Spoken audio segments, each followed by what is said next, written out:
Assalamualaikum warahmatullahi wabarakatuh. Perkenalkan, nama saya Elda Susnita dengan NIM 401211051. Saya dari kelas E semester 1 Universitas Bangka Belitung. Pada kesempatan kali ini saya akan meresensi salah satu novel dari penulis terkenal Terelie. Siapa sih yang gak kenal Terelie? Penulis terkenal yang sudah menerbitkan sangat banyak karya yang menakjubkan. Di sini saya akan meresensi salah satu bukunya yang berjudul Ayahku Bukan Pembohong. Ini merupakan cover lama, dan ini merupakan cover terbaru. Bahas mengenai identitas buku. Novel ini diterbitkan oleh penerbit PT Gramedia Pustaka Utama yang beralamat di Kompas Gramedia Building Blok 1, Lantai 5, Jalan Palmerah Barat, Jakarta.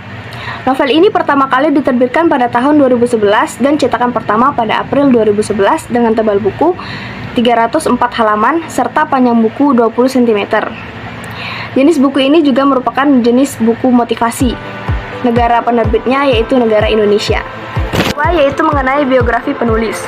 Penggemar novel Indonesia pasti sudah tidak asing dengan nama ini. Bagaimana tidak asing, penulis ini sudah menulis hingga sekitar 28 karya dan beberapa karyanya tersebut telah menjadi bestseller dan bahkan ada yang telah diangkat ke layar kaca.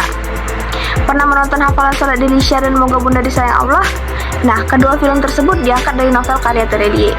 Nama pena yang selalu ia sematkan di setiap karyanya.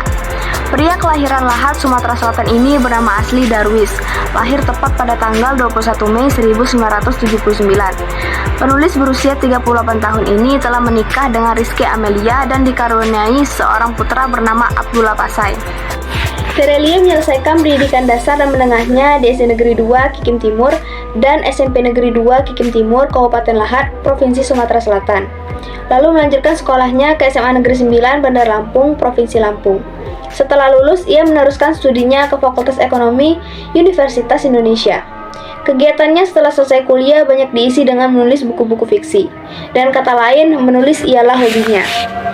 Beliau telah banyak menelurkan karya-karya bestseller seperti Hujan, Hafalan Sholat Delisha, Rindu, Bumi, dan sebagainya. Hal itulah yang membuat ia dikatakan telah sukses dalam dunia literasi Indonesia. Namun dengan segala kesuksesan itu, Terelie masih memilih untuk bekerja kantoran sebagai akuntan. Maaf saya salah penulisan. Di sini yang terbaru buku Terelie ialah Baby Girl, yaitu buku ke-12 yang rilis tahun 2021. Ada juga novel-novel terdahulu seperti Bumi 2014, Bulan 2015, Matahari 2016, Bintang 2017, dan Komet yang sudah diterbitkan pada tahun 2018. Yang ketiga, latar belakang. Kapan terakhir kali kita memeluk ayah kita? Kalimat inilah yang akan kita temukan pertama kali ketika membaca sinopsis Ayahku Bukan Pembohong. Dari satu kalimat tanya sederhana tersebut, dapat kita tebak menuju arah mana Terelie akan membawa pembacanya. Dapat kita bayangkan nasihat apa yang hendak beliau sampaikan.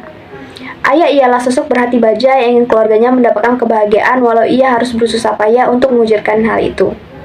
Sayangnya, usaha keras ayah kadang tidak terlihat, transparan hingga dapat ditembus cahaya.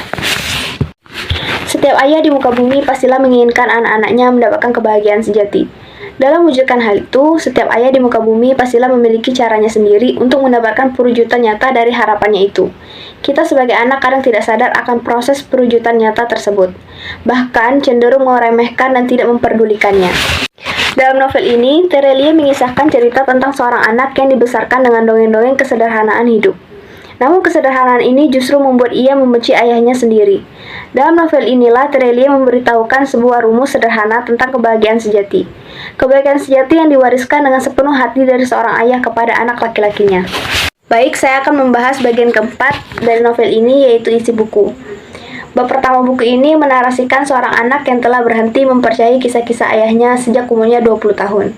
Narasi pada bab ini berlanjut ketika anak tersebut telah menikah dan dikaruniai dua orang anak, Zaz dan Kon. Ketika cerita ini dimulai, ayah dari anak tersebut alias kakek dari Zaz dan Kon tengah bercerita kisah-kisah sederhana yang dulunya sempat ia ceritakan kepada Dam, anak sematawayangnya. Hari ini umurku 40. Sudah 20 tahun aku berhenti mempercayai cerita ayah. Bukan karena kehilangan semangat untuk mendengarkan kisah-kisah itu, bukan karena tidak bisa menghargai seorang ayah, tetapi karena aku tahu persis ayahku seorang pembohong. Itu barusan kata Dam, anak satu-satunya dari kakeknya Zaz dan Kon, yang diceritakan pada bagian halaman ke-7. Hei Dam, bisakah setidaknya kau ikuti dulu alur ceritanya lalu berpendapat? Kalau yang ini sih kata si presensi buku untuk Dam. Baiklah, kembali pada isi buku ini.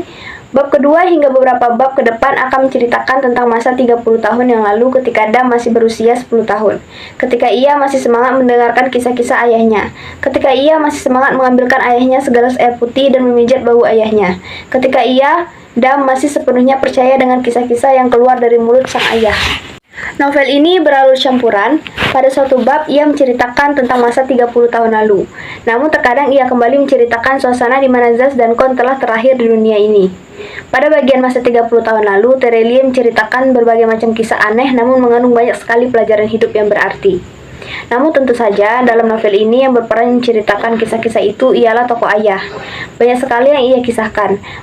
Banyak pula dari kisah-kisah tersebut yang dapat membantu Dam tumbuh menjadi anak dengan kepribadian yang kuat. Lanjut, kisah ayah ini diceritakannya melalui sebuah dongeng dari perjalanan hidupnya. Sang ayah ialah seorang pendongeng yang hebat. Ia bahkan dapat membuat kisahnya sendiri hanya dengan melihat sebuah benda. Hal itulah yang membuat Dam tidak tahu lagi batas dongeng dan cerita nyata atas kisah-kisah ayahnya ini. Namun ketika Dam telah beranjak dewasa, ia menemukan sebuah buku tua berjudul Apel Emas Lembah Bakara dan Suku Penguasa Angin di perpustakaan sekolahnya, Akademi Gajah. Kisah yang ada pada buku tersebut sama persis dengan yang kisah pernah diceritakan ayah kepada Dam. Sejak saat itulah Dam mulai meragukan kisah-kisah ayah. Rasa kesal Dam kepada ayah semakin memuncak ketika ibunya meninggal dunia. Ayah yang ketika istrinya sakit tidak pernah mengusahakan kesembuhannya karena sangat yakin terhadap omongan si Raja Tidur yang menurut Dam juga hanya cerita bohong ayahnya yang mengatakan bahwa ibu tidak dapat disembuhkan dan hanya kebahagiaan yang dapat membuat ibunya bertahan sejauh ini. Kenyataan inilah yang membuat Dam membenci ayahnya selama setidaknya 20 tahun, hingga suatu ketika ayahnya meninggal dunia. Pada saat itulah Dam mengetahui kepastian atas kebenaran cerita-cerita itu melalui beberapa kejadian ketika sang ayah dimakamkan. Saat itulah bahwa untuk pertama kalinya ketika Dam sadar selama ini yang diperkirakannya tentang sang ayah salah besar. Pagi itu aku tahu ayah bukan pembohong, kata Dam pada halaman buku novel 304. Untuk analisis lebih lanjut, saya akan mengkaji novel ini dengan dua unsur, yaitu pertama ada unsur intrinsik dan unsur ekstrinsik. Pertama untuk unsur intrinsik. Untuk tema dari novel ini sendiri yaitu mengisahkan anak yang tidak percaya kepada ayahnya dan tidak mau pendidikan keluarganya terikat oleh ayahnya sampai kenyataan menyalahkan perspektif si anaknya bahwa ayahnya bukan pembohong. Penokohan dari cerita novel ini ada ayah. Ayah memiliki karakter seorang ayah yang sering menceritakan kepada anaknya dan cucu-cucunya dongeng-dongeng dari pengalaman hidupnya. Sering memotivasi anak dan cucu-cucunya, seorang ayah yang pintar memotivasi dan menyayangi anaknya. Ibu adalah seorang yang sangat baik dan menyayangi anak-anaknya dan penurut terhadap kata suaminya. Anak yang pertama yaitu Dam, yaitu anak yang pada awalnya sangat percaya kepada ayahnya dan sangat memuji dan menghargai ayahnya. Namun ketika cerita ayahnya belum terbukti, ia langsung kecewa dan tidak percaya lagi dengan ayahnya. Ia tidak mau dongeng-dongeng ayahnya diceritakan kepada anak-anaknya. Setelah itu ada Zaz, yaitu anak dari Dam. Dia adalah anak yang suka mendengarkan cerita kakeknya, anak yang penurut dan menghormati orang tuanya dan disiplin terhadap waktu. Dan terakhir ada Kon, yaitu anak dari Dam juga. Anak yang suka mendengarkan cerita kakeknya, anak yang penurut dan menghormati orang tuanya, dan disiplin terhadap waktu. Alur atau jalan cerita yaitu kilas balik, artinya novel ini memiliki alur maju mundur. Setting tempat yaitu ada di rumah, sekolah, dan perpustakaan, sedangkan setting waktu pagi, siang, dan malam. Sudut pandang yang digunakan dalam novel ini penulis menceritakan orang ketiga.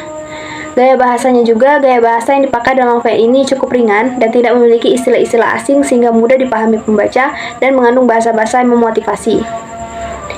Amanat yang disampaikan yaitu mendidik anak dengan dongeng dan cerita dari pengalaman hidup sebenarnya akan membuat anak berimajinasi dan memiliki impian dan membuat anak percaya dan dekat dengan kita dengan cara yang disenangi anak. Unsur yang kedua yaitu unsur ekstrinsik. Di sini ada unsur psikologi yang membuat kepercayaan kepada anak dan menanamkan nilai moral dan dukungan serta pendidikan keluarga lewat cerita dari pengalaman hidup. Dan yang kedua ada unsur agama. Kita harus rajin ibadah dan teguh pada pendirian dan mematuhi perintah orang tua. Selanjutnya mengenai evaluasi, ditinjau dari dua sisi, ada sisi kelebihan dan sisi kekurangan. Untuk kelebihan buku novel itu sendiri, kelebihan buku ini terletak pada gaya penulisan Terelie yang tidak perlu diragukan lagi. Bahasa yang sederhana namun dapat menyihir para pembaca untuk selalu membaca kalimat demi kalimat di dalam novelnya. Kelebihan buku ini juga muncul pada alur cerita yang tidak memusingkan. Alur novel ini campuran, namun Terelie berhasil membuat pembaca tidak bingung ketika membacanya. Pesan dalam cerita juga dapat diresap dengan mudah oleh para pembaca. Di sisi lain, ada kekurangan buku.